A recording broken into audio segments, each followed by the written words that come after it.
Alhamdulillahirrabbilalamin. Wassalatu wassalamu ala rasulillahil karim Sayyidina Muhammadin wa ala alihi wa ashabihi ajma'in. Allahumma la ilma lana illa ma 'allamtana innaka antal alimul hakim. Fa'allimna ma yanfa'una wa anfa'na bima 'allamtana. Allahumma ja'alna mimman yastabi'una al-qawla fayattabi'una ahsana. ولا تجعلنا ممن أعرض عن ذكرك فإن له معيشة ضنكا وأدخلنا في عبادك الصالحين برحمتك يا أرحم الراحمين. Jamaah zuhur yang dirahmati oleh Allah Subhanahu wa taala. Alhamdulillah, tak henti-hentinya kita memuji dan bersyukur kepada Allah Subhanahu wa taala atas segala limpahan nikmat, rahmat, cinta dan kasih sayangnya kepada kita semua. Dan tak putus-putusnya kita berselawat kepada Rasulullah SAW. Beliau yang diharapkan syafaatnya di hari kemudian kelak.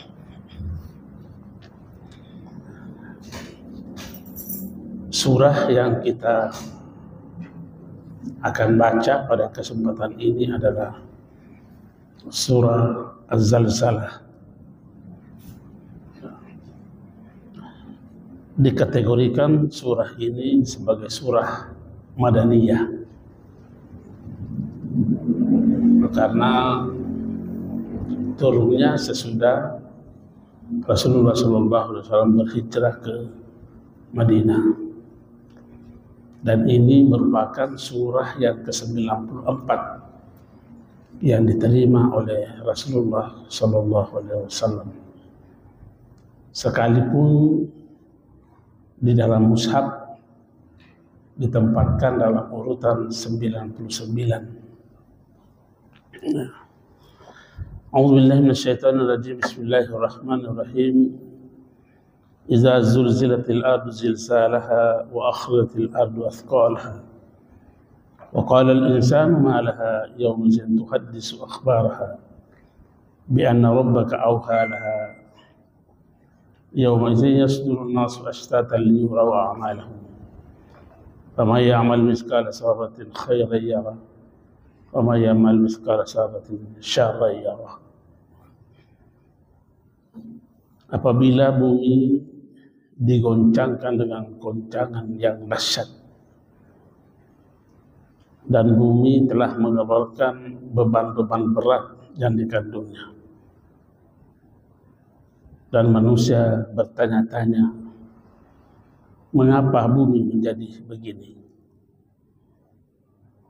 Pada hari itu bumi menceritakan beritanya, karena sesungguhnya Tuhanmu telah memerintahkan yang demikian itu.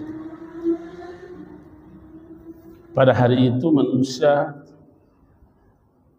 keluar dari kuburannya dalam keadaan bermacam-macam supaya diperlihatkan kepada mereka balasan pekerjaan mereka.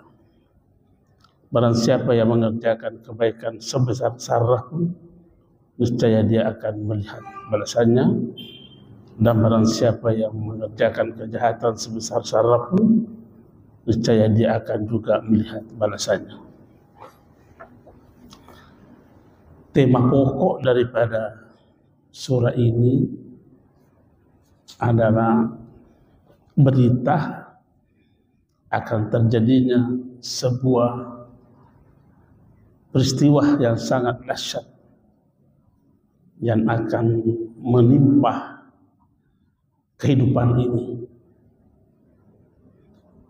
sebagai sebuah pertanda mukaddimah akan terjadinya hari kiamat.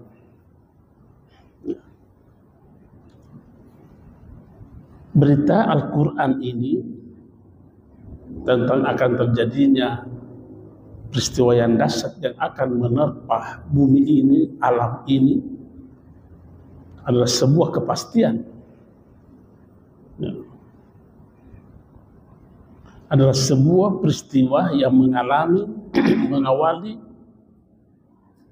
manusia akan diperhitungkan segala amalnya. Tentu yang telah dilakukan semasa hidupnya di dunia, sekecil apapun adanya amal yang baik dan buruk.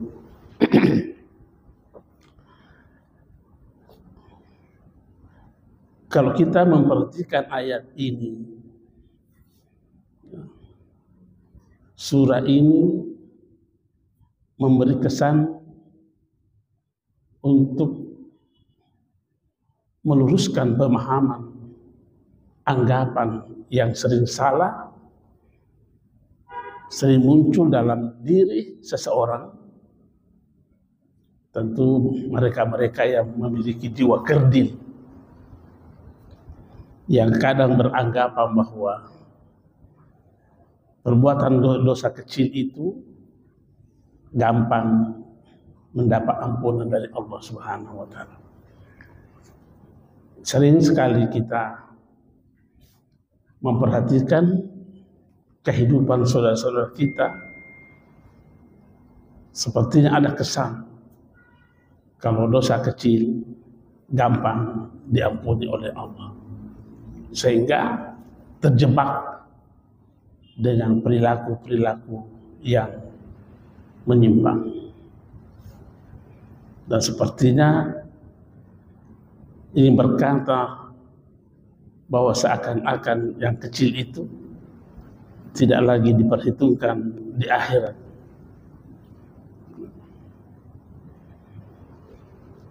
Atau bisa juga surah ini kita jadikan motivasi untuk melakukan amal-amal kebaikan yang sekecil apapun. Karena merasa tidak akan mendapat ganjaran, terkadang amal-amal yang kecil susah untuk dilaksanakan. Sesungguhnya kalau kita mau berpikir rasional,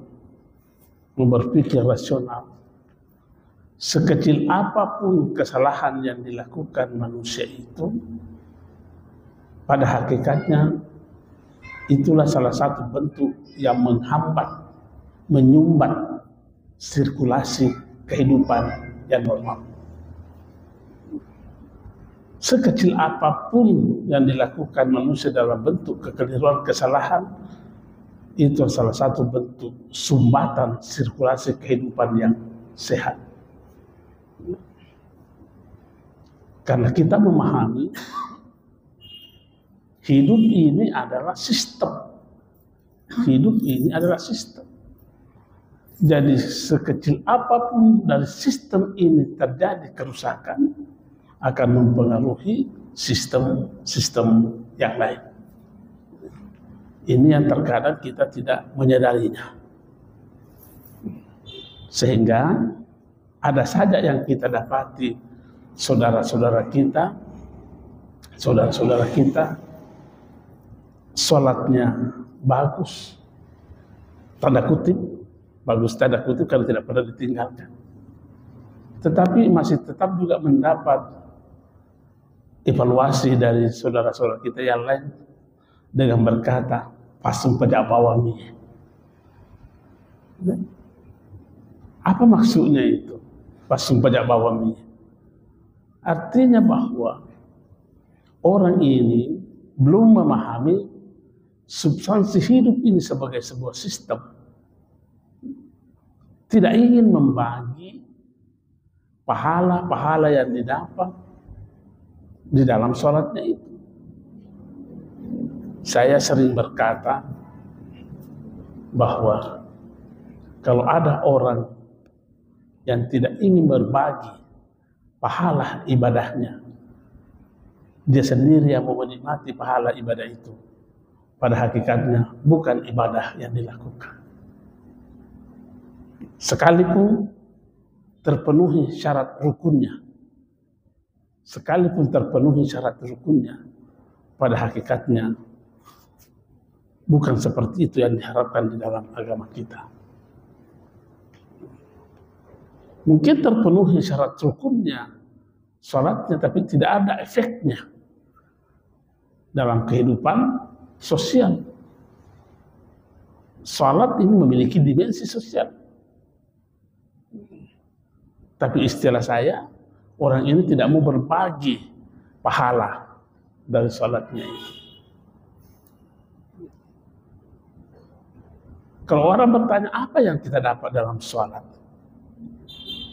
saya yang perlu kita bagi, ya ada keikhlasan, ada ketawaduan, ada kehusyuan. Itulah yang perlu kita bagi kepada seluruh unsur-unsur yang lain dalam kehidupan ini.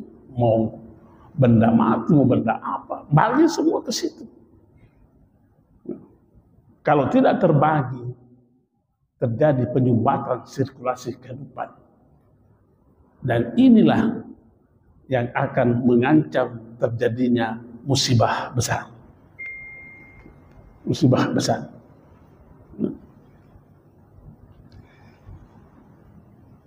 Jadi kalau ada orang yang berpikiran seperti itu tadi, bahwa sepertinya kalau dosa kecil gampang diampuni,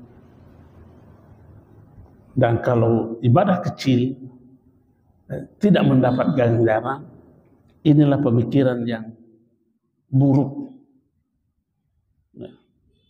Lebih hancur lagi ketika amalan kebaikan kecil itu diabaikannya, sementara amalan kebaikan yang besar merasa terbebani sehingga ditinggalkan pula. Ini kan biasa. Kalau kecil diabaikan, sekalinya amalan besar merasa terbebani. Ini manusia tidak memahami dirinya orang seperti ini. Ketika amalan-amalan kebaikan kecil dipandang enteng, tapi sekalinya amalan-amalan yang besar merasa terbebani dengan itu. Inilah model-model manusia yang akan menghadapi kegoncangan yang sangat dahsyat di menjelang kiamat. Apakah semua merasakan nanti ini kegoncangan itu? Ya, Al-Quran sendiri menjawab tidak semua. Tidak semua. Ada ayat sesungguhnya wali-wali Allah itu la khaufun alaihim wa la hum yahzanun. Tidak ada rasa khawatir pun, tidak ada rasa sedih pun menghadapi seperti apapun kegoncangan hidup itu. Nah, mau sebesar apapun bumi ini bergoncang, para kekasih Allah itu tidak merasakan apa-apa. Dan ini adalah sebuah kepastian terjadi. Kita diberi inspirasi dengan kata iza. Sudah biasa kita terangkan bahwa kalau kata iza yang bermakna apabila, maka itu pasti terjadi. Tapi kalau in yang bermakna apabila, maka itu tidak mutlak terjadi. Nah, ini iza zulzilatil ardu zilzalaha. Inilah tahapan awal terputusnya, kita mau katakan begitu, terputusnya manis-manis sesaatnya kehidupan. Ya. Terputusnya manis sesaatnya kehidupan. Dan bisa juga kita katakan berakhirnya kepahitan-kepahitan sesaat dunia pula. Akan berakhir semua di situ. Kemudian akan pindah menjadi kepada suatu alam, bukan lagi alam bekerja, alam beraktivitas, tapi alam menikmati. Alam menikmati. Kita lihat dalam ayat ini, suasana kehidupan semakin mencekam. Kenapa? Setelah terjadinya kegoncangan, maka menyusul terbongkarnya seluruh isi perut bumi, seperti sebagai pertanda akan dimulainya sebuah kehidupan baru di alam yang baru.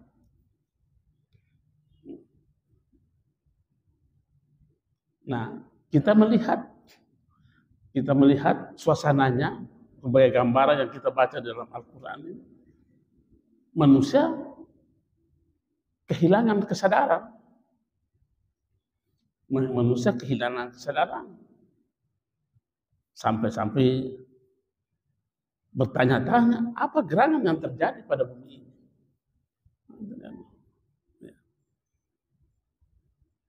Nah, pada saat itu ya mereka tidak ada lagi saling mempedulikan antara satu dan yang lain. Wakal insan malah apa gerangan ini?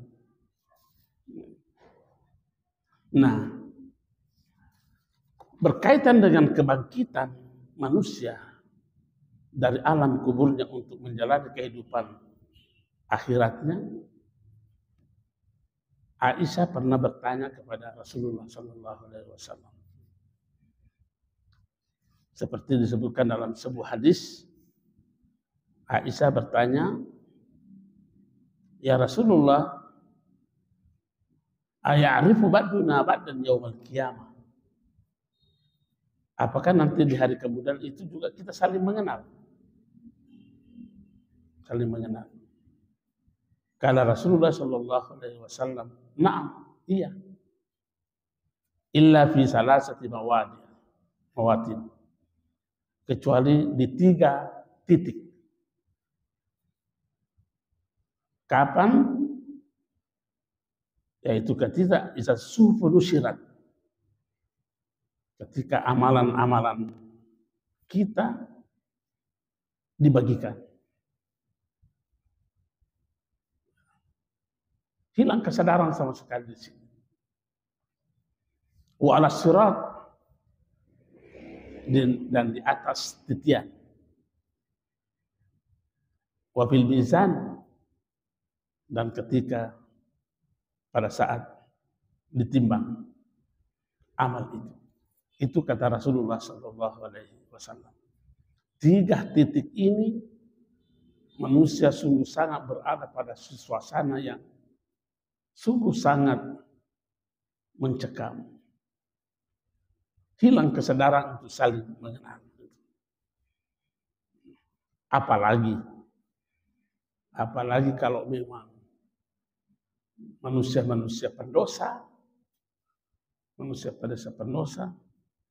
tidak akan mungkin lagi akan tidak merasakan apa yang dicantumkan dalam ayat-ayat ini. Secara lebih jauh ayat ini mengatakan yauma idzin tuhaddisu akhbaraha bi anna rabbaka awqalaha. Yauma idzin yasdurun nasu astatan liyurau a'malahum. Kelompok ayat ini yang 4 sampai 6 disebutkan dalam sebuah riwayat dari Abi Hurairah seperti yang disampaikan oleh Imam Ahmad, bahwa ketika Rasulullah SAW membaca potongan ayat ini, beliau bertanya kepada sahabat-sahabatnya. Pertanyaannya, apa berita yang akan disampaikan bumi? Para sahabat menjawab, ya Allah dan Rasulnya yang paling mengetahuinya. Kemudian Rasulullah menyampaikan, sesungguhnya bumi kelak akan bersaksi kepada setiap orang dan kaum yang mereka telah lakukan di atas bumi ini. Saya coba periksa hadis ini. Sahih hadisnya, Sahih hadisnya. Kalau Arabnya itu atadruna ma akhbaraha, qalu Allahu Rasuluhu a'lam.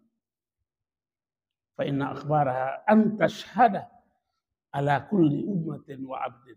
Bumi ini akan berkata nanti si anu begini pada saat itu.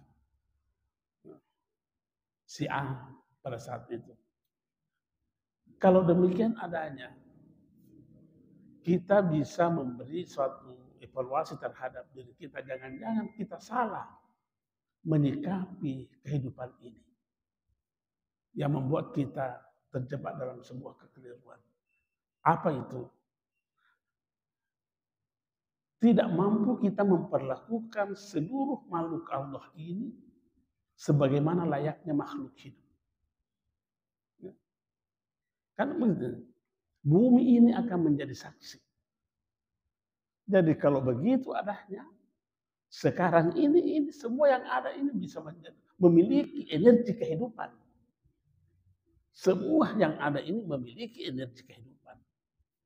Yang terkadang hilang, energi kesadaran kita belum mampu menembus energi kehidupan mereka. Sehingga kita terkadang salah bersikap, salah berperangai, berperilaku. Coba kita perhatikan hadis ini. Ada hadis berkata begini. Jika sekiranya ada orang yang meninggal, mohon maaf, orang itu cacat. Tangannya bengkok, tidak bisa diluruskan. Apa kata Rasulullah? Jangan paksa untuk diluruskan. Kenapa? Menyakiti orang mati. Orang mati. Masuk logika untuk merasakan sakitnya itu padahal sudah mati. Kalau kakinya bengkok, jangan dipaksa untuk menyakiti orang mati. Antar ke kuburan, jangan naik di atas kuburannya orang yang sudah dikubur di situ, menyakiti orang mati.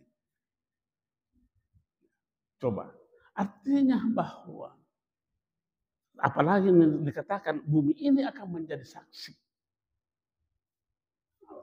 Benda-benda mati semua ini. Artinya kalau begitu mereka ini memiliki energi kehidupan. Tapi kadang energi kesadaran kita tidak bisa tembus ke situ. Akhirnya salahlah kita berperilaku, salahlah kita berperangai.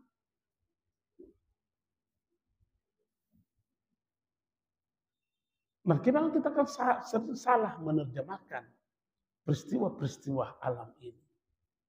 Karena kita memisahkan antara tanda dengan yang ditandai. Kita mau berkata begini. Disepakati oleh ulama bahwa ayat Allah itu ada dua macam. Ayat qauliyah, yaitu ayat yang difirmankan.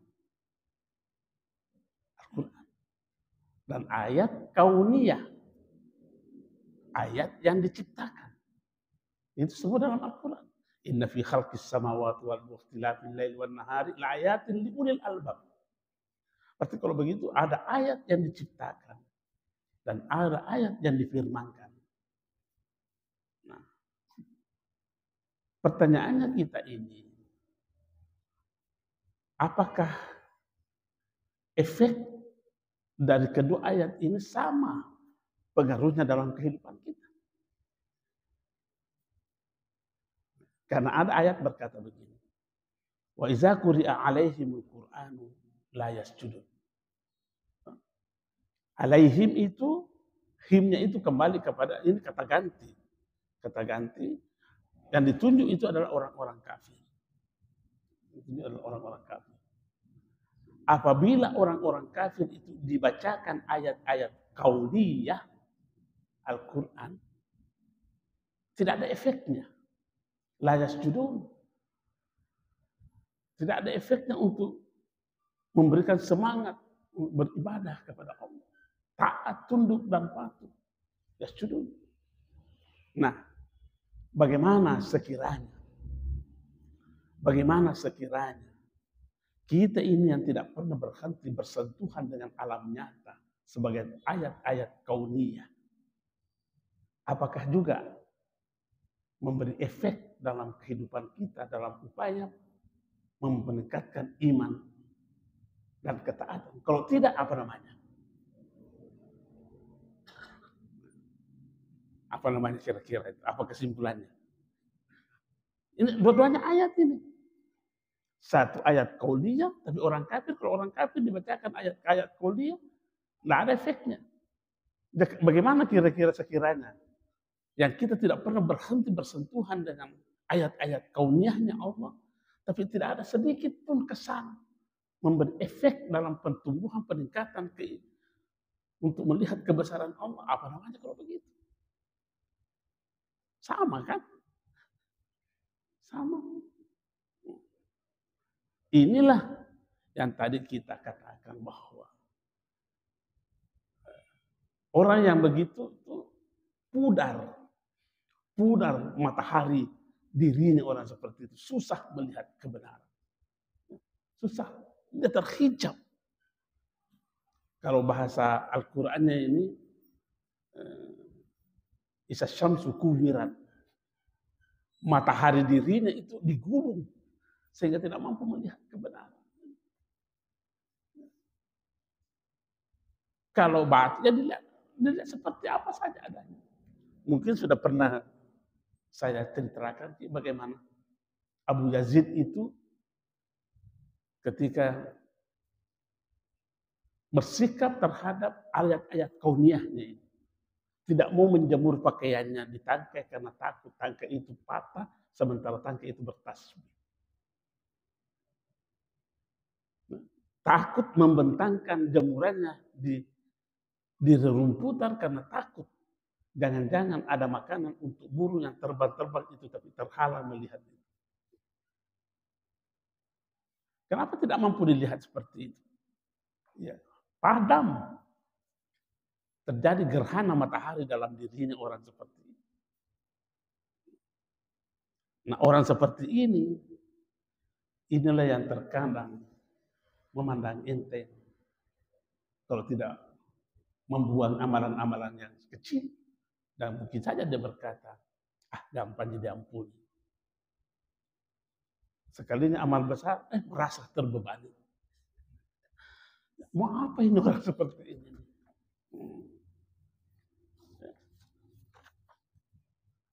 Kita lihat di dalam ayat itu. Wa qalu lijulihim lima syahidtum alaina. Coba kita cermati ayat ini. Kita nanti akan yang bertengkar dengan diri kita bagi para pendosa-pendosa ini. Manusia ini akan bertengkar dengan dirinya. Wa qalu lijulihim lima syahidtum alaina. Wahai kulit, kenapa kau berani-berani bersaksi terhadap kami ini? Apa dia bilang kulit-kulit kita ini? Qalu antaqanallahu allazi antaqa kulla syai'in. Ya Allah yang memberi izin saya untuk berbicara dan semua yang bersumber itu.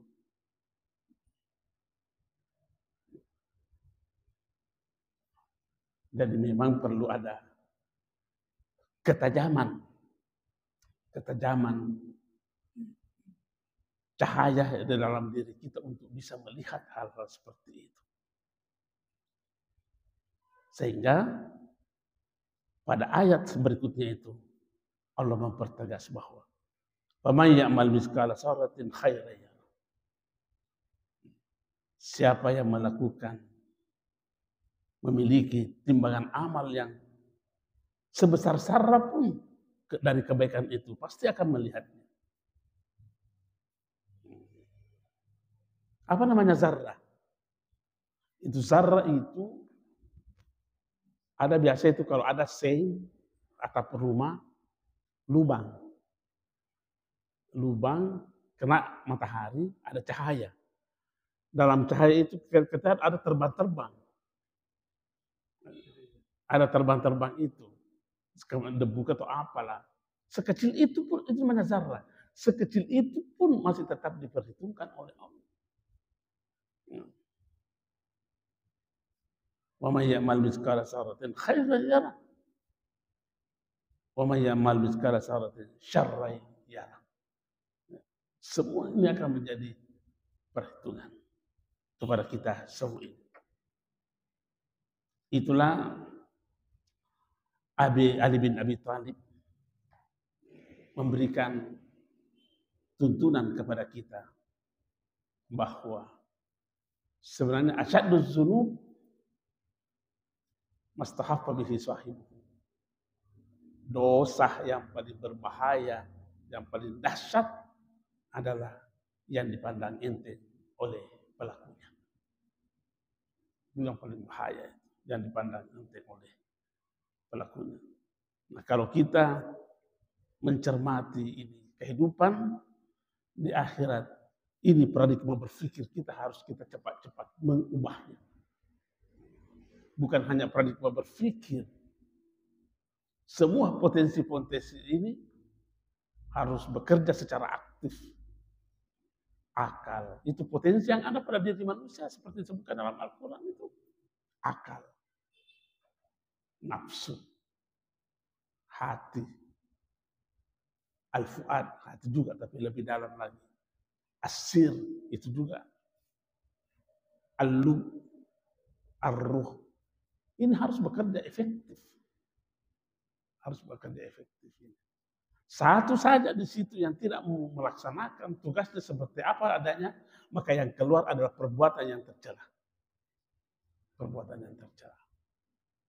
Nah, cuma masalahnya kita yang bisa mengatur ritmenya ini, aktivitas ini adalah zikir.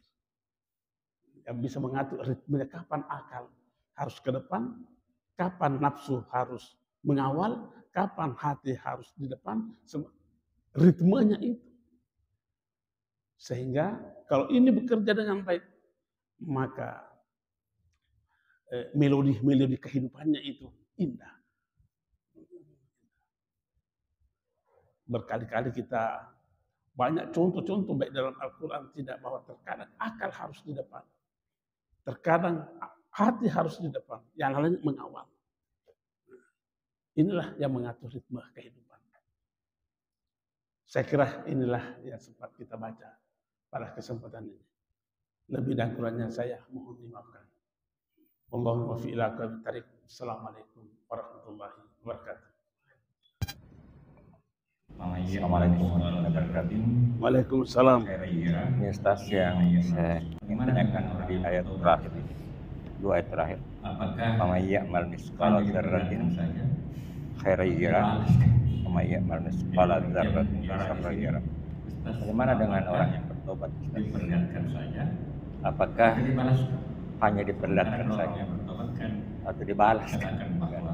Jadi pengertian yara di sini, Ustaz, apakah diperlihatkan saja atau dibalaskan? Sementara kalau orang bertobat kan dikatakan bahwa sudah terhapus.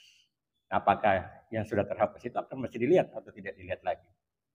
Ya, itu saja, Ustaz. Ya. Makasih. Kalau sudah diputihkan, Pak, tidak ada lagi urusan dengan itu. Tidak ada lagi. Ya. Tidak ada urusan sama sekali. Diputihkan. Seperti Umar bin Khattab. Contohnya ini, Umar bin Khattab. Kalau mau dihitung-hitung bagaimana model kekafirannya Umar, dia sendiri yang mengakui. Saya katakan kalau seandainya ditimbang-timbang kekafiranku sebelum saya masuk taubat, ini tidak akan diampuni. Tapi saking besarnya itu. Tapi ya menjadi jaminan masuk surga. Kan diputihkan. Nah, itu yang perlunya kita sekarang ini, bagaimana kita bisa diputihkan kesalahan. Karena kesalahan-kesalahan kita ini terkadang kita tidak mampu mendeteksinya, Pak. Ya. Terus terang saja bahwa itulah sehingga kita ini diperintahkan untuk senantiasa bertaubat. Nabi sendiri yang mengatakan begitu. Nabi ini tidak pernah berkurang dari 100 kali itu bertaubatnya. Karena apa? Ini menjadi tuntunan kepada kita bahwa selevel Nabi saja tidak pernah berupaya untuk mencapai tingkat-tingkat seperti itu. Itu bentuk kasih sayangnya Allah kepada kita, Pak. Coba kita perhatikan. Kalau kita menelusuri kehidupan kita, karena berangkat dari yang suci. Berangkat dari yang suci akan berakhir, mudah-mudahan bisa berakhir dengan yang suci. Nah, awal keberadaan kita, wa nafakhtu fihi min ruhi. Allah memberikan energi kehidupannya kepada kita. Berarti suci itu. Ya. Bergabung dengan materialnya, raga kita, itu masih suci itu. Kapan mulai terjadi nodah?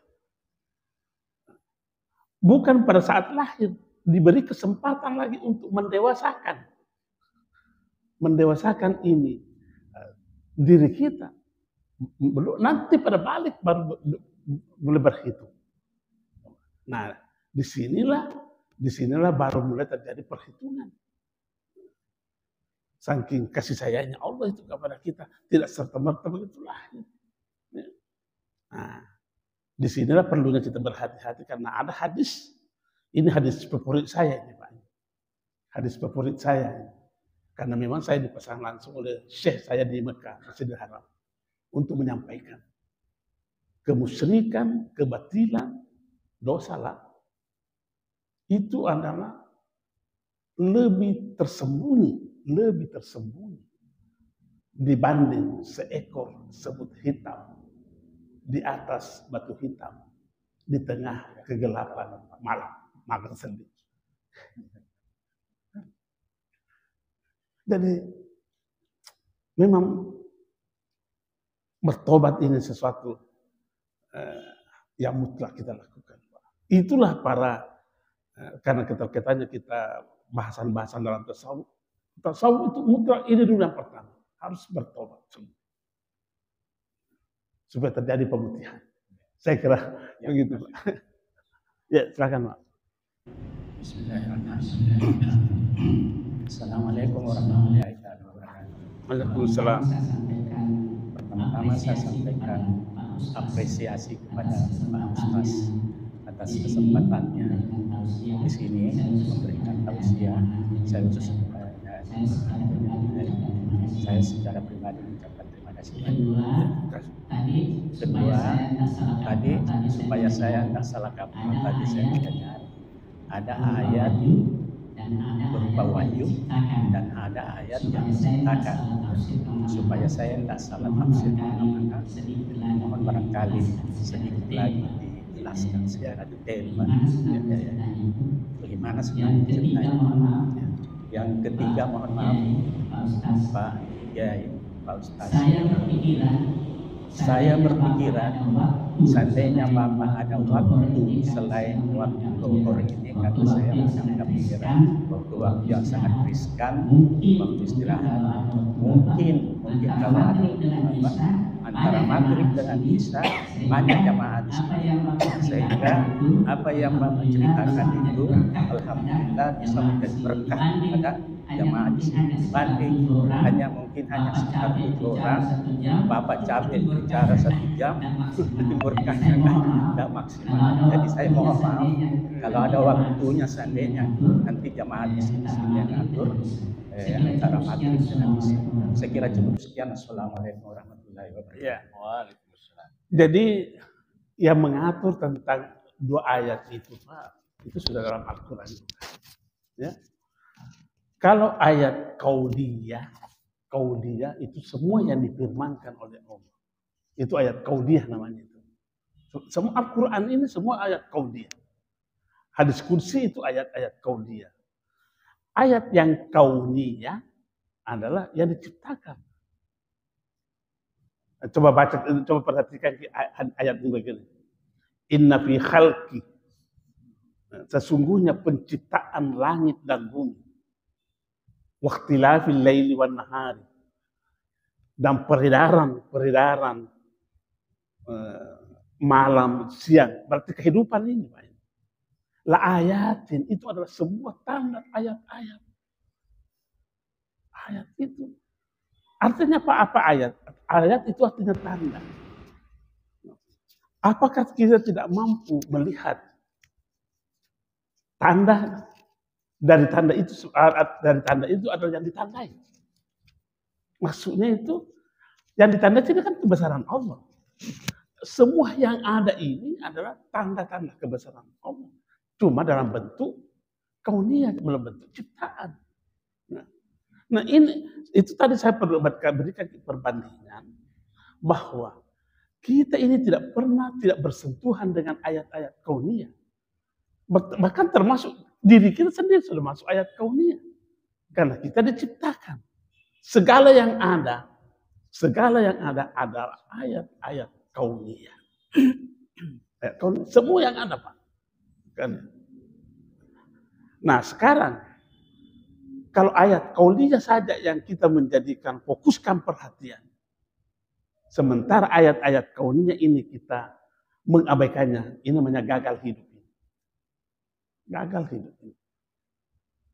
Gagal hidup. Coba perhatikan itu ayat-ayat yang lain-lain. Ini kan coba semati-matinya benda, tidak ada yang tidak bertasbih kepada Allah. Tidak ada yang tidak bertasbih. Semati-mati.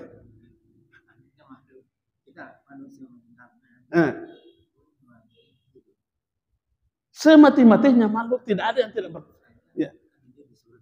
Karena di dalam Al-Quran wa in min syai'in, bahasa Bugis itu wa in min syai'in, namun sikalice. Kita paham ya. Namun sikalice, tidak ada yang tidak bertasbih kepada Allah. Sikalice. Cuma masalahnya walakin la tafqahuna tasbihahu. Kita tidak tahu kapan mereka bertasbih dan seperti apa tasbihnya, tapi tasbihnya itu tidak ada bedanya dengan tasbih kita. Tidak ada bedanya. Tidak ada bedanya. Apa di mana substansinya? Semua ini adalah mensucikan Allah. Tapi cara mereka kita tidak tahu. Bentuk tasbih mereka tidak tahu. Seperti kita lihat itu dalam ayat. Wa inna minha lama yahbitu min hasyatillah. Jangan, kita kan berpikir batu yang menggelinding dari puncak gunung jatuh ke bawah. Kita terkadang berkata, peristiwa alam. Peristiwa alam. Al-Quran tidak berkata begitu. Tapi Al-Quran berkata, min hasyatillah. Bentuk ibadahnya mereka itu. Ada lagi ayat itu di surah An-Nahl, ayat 48, kalau saya tidak salah. Awalam yarau ila ma khalaqallahu fil ardi yatafayya'u zilaluhu anil yamin wasyama'il sujadan. Apakah manusia ini tidak mau memperhatikan itu? Yang diciptakan oleh Allah di muka bumi ini. Yatafayya'u anil yamin, goyang kiri kanan itu. Apa bentuk apa itu? Bukan hanya peristiwa terpaan angin, tapi sujadan, bentuk zikirnya makhluk-makhluk. Artinya kalau begitu, semua yang ada ini ada energi kehidupan dalam benda itu. Cuma energi kesadaran kita yang tidak tembus ke situ. Coba, yang hidup, yang begitu saja modelnya, kita dituntut untuk memperlakukan mereka layaknya makhluk hidup. Bagaimana gerangan mereka yang sudah hidup, yang berakal lagi sesama manusia. Kenapa kita? Nah ini karena kita sering salah, yang membuat kita sering terjebak dengan kesalahan-kesalahan itu karena mindset kita terhadap alam-alam ini yang tidak akur. Dan kita terkadang berpikir, ya nuji. Ya nuji. Cara berpikir itu adalah cara berpikir iblis. Mengapa iblis tidak mau sujud ke Adam? Karena selalu berkata, ya nuji. Kenapa malaikat sujud kepada Adam? Karena malaikat bukan adanya yang dia lihat, tapi yang dia lihat adalah siapa yang suruh sujud. Artinya apa? Mampu membaca yang ditandai di balik tanda. Saya kira begitu Pak. Kauniyah, ya.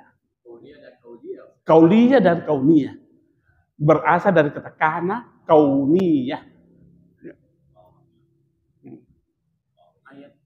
Ayat kauniyah, dan ayat yang ini. ya aku kauliyah namanya ini. Ini Kauliyah. kauliyah. Kauliyah. Lam. Kauliyah. Kalau kauliyah, Kalau nun ciptakan. sebenarnya ada mana dia? Kauliyah. Kalau kauniyah itu yang diciptakan. Ya. Ya. Alam. Nah, ini salah barangkali. Ya.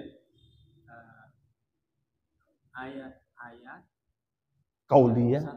ini Kauliyah. ya ini kita bisa baca Iya. 666. Ya, kauliyah, ya. Ya. Kauliyah. Kemudian ayat-ayat Kauniyah. bukan yang katanya itu banyak juga ayat ini kauliyah bukan yang satu macam kauliyah disebutkan tadi Kauliyah. bukan ayat iya ini yang kita katakan tadi ini ayat-ayat Kauliyah. kauliyah Dan kauniyah ya, ayat-ayat yang tidak ini kauniyah. tidak ter ini apa yang kita Dua saja, Pak. Dua saja kita. Dua saja. Kauliyah ya itulah yang berbentuk Al-Qur'an. ya itu Al-Qur'an. Ya. Sekarang bukan bentuk hadis-hadis apa itu? Termasuk hadis itu kan hadis qudsi. Hadis qudsi itu. Hadis kauliyah juga itu. Ayat kauliyah juga karena difirmankan. Semua yang difirmankan. Ya. Ya. Dan kapan difirmankan itu yang Yang hadis-hadis qudsi. hadis qudsi? Ya, hadis qudsi itu adalah sebenarnya hadis firman Allah yang disampaikan oleh Rasulullah dalam bentuk bahasa Rasulullah. Itu hadis. Ya, ya. Nah, ini bahasa Rasulullah ini bagaimana lagi itu penafsiran sahabat barangkali lagi yang muncul kalau di situ. Ya. Jadi begini. Kalau bedanya hadis qudsi dengan hadis yang biasa, hadis qudsi, hadis biasa. Qudsi itu apa artinya? Suci. Suci. Suci. Ya. Ini kan juga ayat suci Al-Qur'an ini. Ayat suci Ya. Al-Qur'an. Ya. Cuma 66 berapa itu? 6.666. Ya. Kauliyah. Iya. Hadis qudsi Di luar itu. Hadis. Yang qudsi. Yang qudsi. Yang qudsi itu berapa banyak? Oh, kita enggak kita ada kumpulannya itu. Ya. Ada berbeda antara Imam Syafi'i tahu dengan imam yang lain ini. Ya. Jangankan hadis biasa saja berbeda pendapat orang. Itulah sehingga dalam ilmu hadis itu kadang ada yang dikategorikan sebagai hadis, ada yang tidak. Nah, ini yang menjadi masalah. Yang menjadi masalah ini kalau yang tidak punya kompetensi tentang ilmu hadis, yang tiba-tiba langsung gampang menyalah-nyalahkan orang. Seperti ada sekelompok saudara-saudara kita. Sampai-sampai hadis Muslim didhaifkan.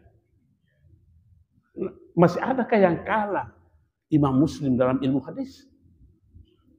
Masih adakah yang kalah? Tapi masih toh ada kelompok manusia ini, itu hadis dhaif. Dengan dasar-dasar ya. Tunggu. Saya kira begitu, Pak, ya. Ya. Masalah derajat ini hadis qudsi dengan Al-Qur'an kan masing-masing ada. Ya. Kauliyah. Ya. Hadis qudsi kauliyah. Al-Qur'an masalah derajatnya ini, Pak. Ya. Oh ya, jelas, Pak, Al-Qur'an yang lebih mulia. Karena tidak ada steril. Paten steril dari Allah Subhanahu wa taala. Ya. Kalau kursinya hadis qudsi ada bahasa Rasulullah sallallahu alaihi wasallam. Ada kecontohan itu yang bilang ada di antara punya ustaz ini mengatakan itu. Seperti ini, seperti ada wa ma yatakarrabu ilayya abdi wa ma yatakarrabu ilayya abdi iftaratuhu Itu menjadi, ada yang mempertentangkan lagi itu. Itu bukan diskusi. Itu hanya pernyataan ulama. Coba. Jadi memang semakin banyak manusia berpendapat. Jadi kalau saya punya standar, saya periksa dulu siapa yang mengkritik ini. Seperti apa kompetensi keilmuannya mengkritik yang itu. Iya. Kalau ada orang yang mau mengkritik Imam Muslim, saya periksa siapa yang mengkritiknya. Seberapa ilmu kamu? Nah. Tapi memang keempat mazhab ini berbicara soal diskusi. Kadang ada perbedaan. Oke, ada perbedaan dalam menafsirkan. Termasuk menafsirkannya, Pak. Termasuk menafsirkannya itu. Jangankan ayat-ayat saja berbeda penafsiran. Terkadang berbeda antara mazhab satu dengan mazhab yang di situ munculnya persoalan fikih. Persoalan fikih. Seperti kata-kata lamasa. Au lamastumun nisa. Itu semua empat imam mazhab ini berbeda. Kalau Imam Abu Hanifah mengatakan tidak ada urusan mau bersentuhan, tidak batal, karena yang dimaksudkan itu bergaul, berhubungan intim. Kalau Imam Malik mengatakan batal kalau ada nafsu, kalau ada nafsu. Nah ini yang mengukurnya ini nafsu susah. Ya, kalau umpamanya kita bersentuhan dengan perempuan, tidak mungkin. Bagaimana kau rasa? Tapi kalau Imam Syafi'i berkata pokoknya bersentuhan selesai. Bahkan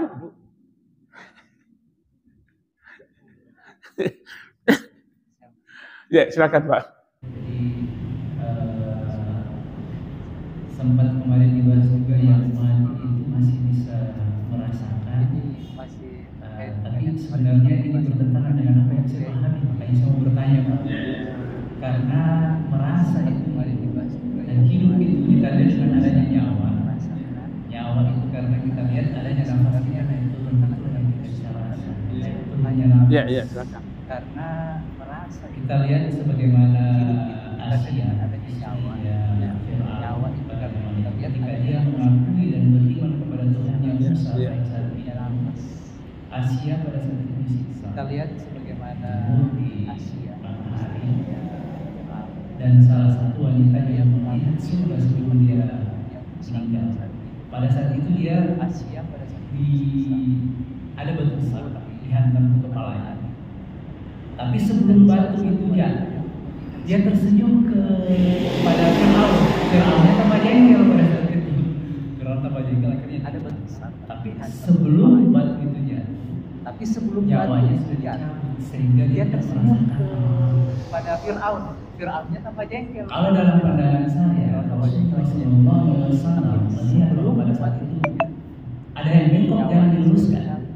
Yang mati itu sudah tidak merasa, tapi yang hidup yang merasa. Kalau dalam itu Rasulullah bukan ke mayatnya, tapi ke yang ke diri ini. Ada yang bengkok, kita yang merasakan sakitnya pada saat yang bengkok itu diluruskan.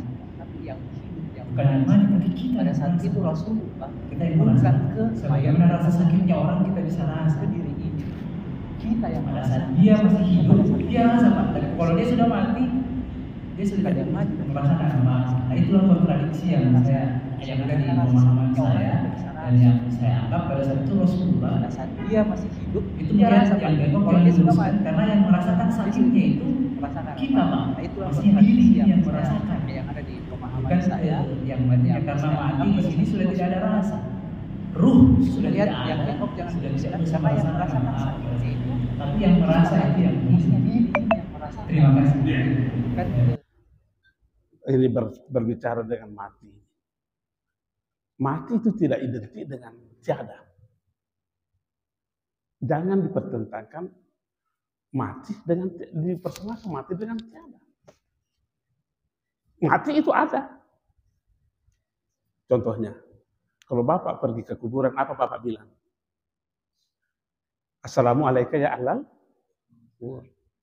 Bapak memberi salam kepada yang ada atau kepada yang tidak ada? Tentu kita berkata kepada yang ada. Kita berdialog. Kenapa kita berdialog dengan mereka? Apakah mereka mendengar atau tidak? Mendengar. Mendengar. Kapan ke manusia ini mati? Mulai dari alam rohnya hidup. Alam roh itu hidup. Masuk ke dalam alam rahim, hidup. Masuk ke dalam alam syahadah ini, hidup. Masuk ke dalam alam barzakh, hidup. Kiamat, hidup. Kapan matinya? Iya. Cuma alam yang berbeda. Alam-alam yang berbeda. Coba itu tadi, itu pun juga pemanaan.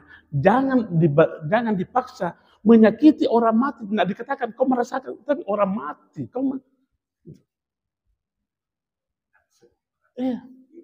Bukan kita yang memang dia yang merasa.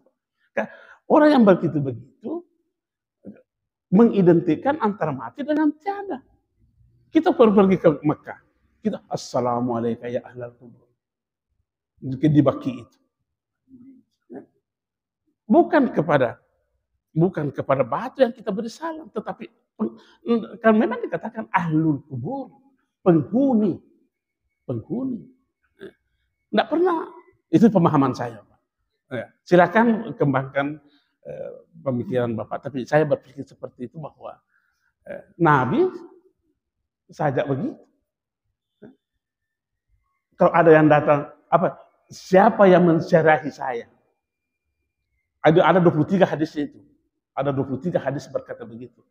Siapa yang mensyarahi saya di waktu matiku, sama saja ia mensyarahi saya di waktu hidup. Cuma ini yang perlu kita pikirkan bahwa alam mereka sudah lain. Tapi apakah putus hubungan? Tidak bisa putus hubungan. Kenapa kita doakan kepada orang-orang mati? Bahkan menjadi syarat khutbah. Allahumma ghafir lil muslimin wal muslimat wal mu'minin wal mu'minat al ahya'i minhum wal amwat. Alam yang berbeda, tapi ya, itu pemahaman saya, Pak. Ya, silakan. Jadi saya berbicara di sini, saya bukan mengenal saya cuma saya berbicara. Tanda kutip, saya bukan masuk ke alam berikutnya. Pada saat dia realistis, yang ada, ini ada yang seperti bukan pada saat dia sudah di alam. Alam itu memang ada. Karena yang namanya ruh itu dia tidak pernah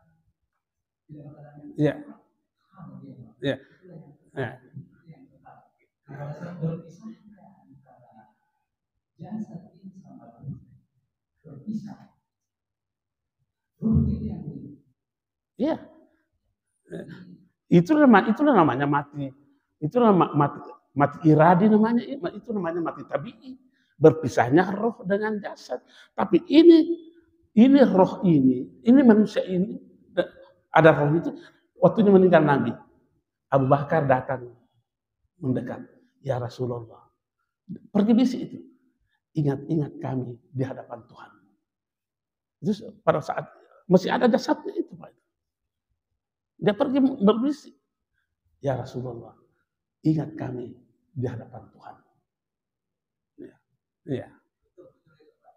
Saya sepakat sama itu, saya sama. Cuma yang saya tanyakan sendiri itu pada saat jasad itu sendiri yang hidup, karena sebenarnya itu merasa sudah tidak ada, roh sudah tidak ada. Yang merasa itu sudah tidak ada, sudah bukan berada pada jasad itu lagi, roh bukan berada di situ lagi, sudah berpisah, sudah tidak ada yang memang. Jadi tetap ruhnya ada, kita tetap doa, cuma bukan biasa itu. Ya, oke, saya paham begini, Pak. Bagaimana Bapak memaknai ayat hadis, terjemahannya begini, jangan dipaksa meluruskan tangan yang bengkok, menyakiti orang yang mati. Apakah kita apakah larinya ke kita atau kepada orang ini?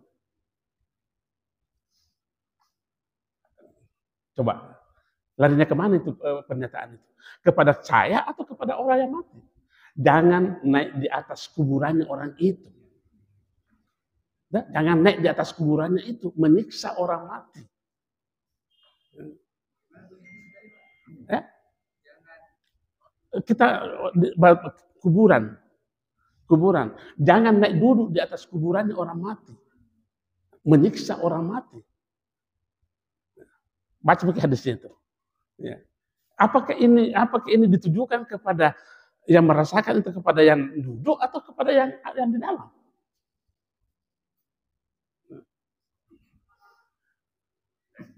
Saya ingin menengahnya Anda. Siapakah manusia asli sebenarnya? Itu dari Pak Heru juga. Insan sejati itu kan hanya rumahnya saja. Rumahnya yang mati. Tidak bisa apa-apa. Jadi yang manusia asli itu tidak mati. Tempatnya manusia yang mati. Jadi kata yang tadi kan tidak. Yang mati itu jasad. Ya. Siapa yang merasa? Nah sekarang pertanyaan, siapa yang merasa? Yang merasa tetap sendiri. Dia tidak merasa. Ya. Itu yang merasa. Ya. Seperti itu, Pak.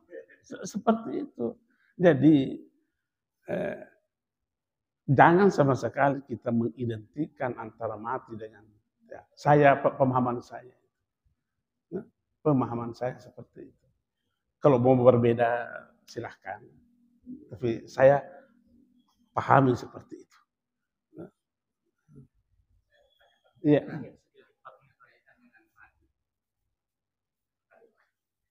Karena berbicara masalah mati, seperti Pak Ustaz tadi mengatakan, dari kandungan sampai ke kubur, itu kan semuanya mati, pindah alam. Tapi bukan kesana hari ini. Setahu saya mungkin ada dalilnya Pak, kalau anak lahir, karena ada Rasulullah juga itu biasanya waktu masih kecil keluar dari lahir biasanya. Dan itu sah menurut agama kita, karena ada kandungan.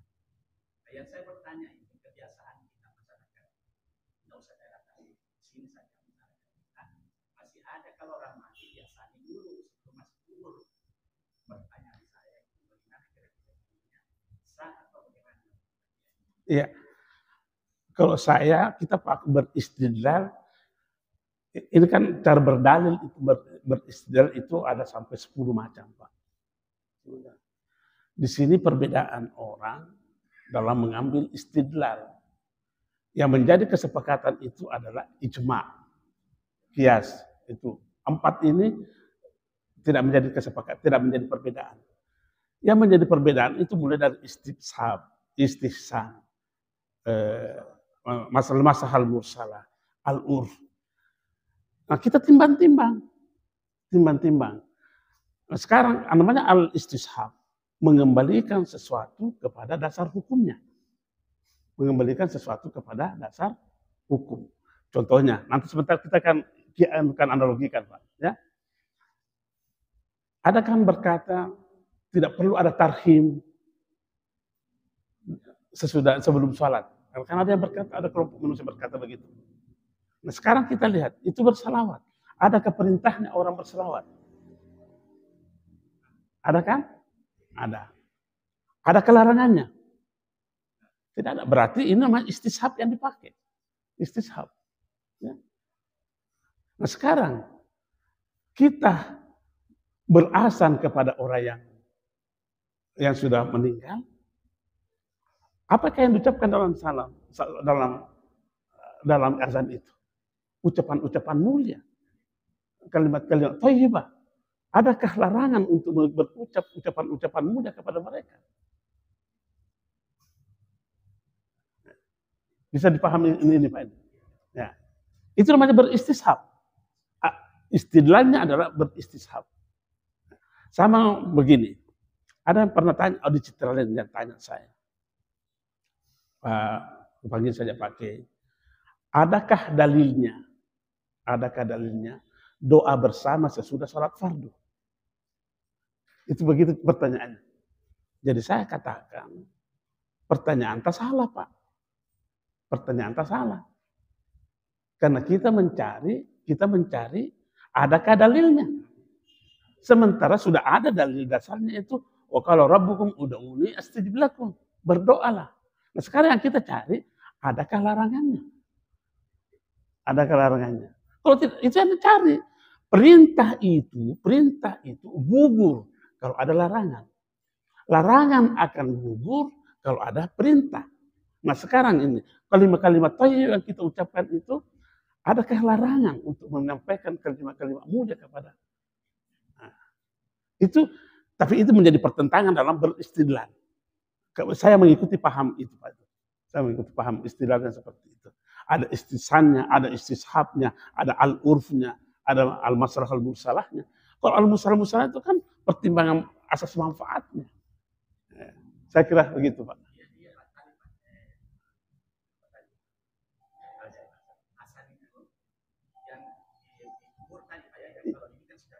Ya, ya.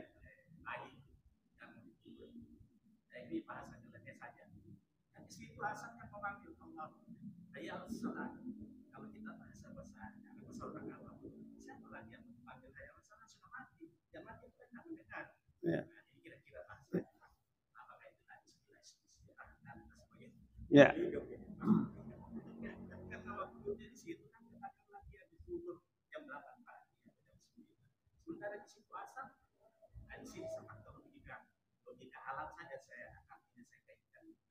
Ya.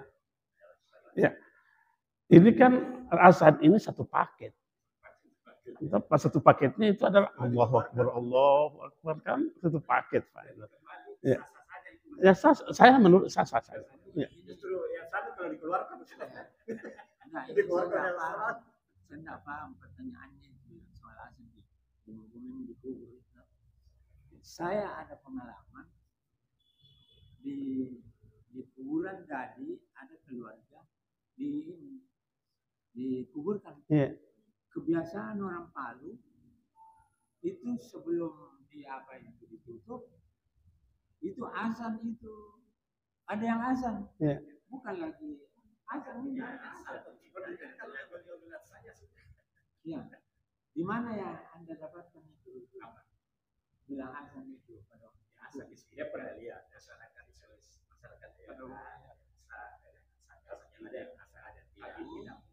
tidak pernah temukan saya di sana. Yeah. Tapi orang Palu yang orang Palu di Palu itu begitu. Azan itu. Iya. Saya kira demikian, Pak. Ya. Terakhir barangkali. Ini saya. Kalau ada apa? Jadi pengetahuan tentang ini itu harus dianukan juga pada orang yang mau mengapa itu? Salat jenazah yang menutup itu. Biasa itu dipaksakan orang yang bengkok kakinya itu juga dipaksakan begitu. Supaya mungkin juga ada yang bisa. Iya. Saya kira begitu saja, Pak.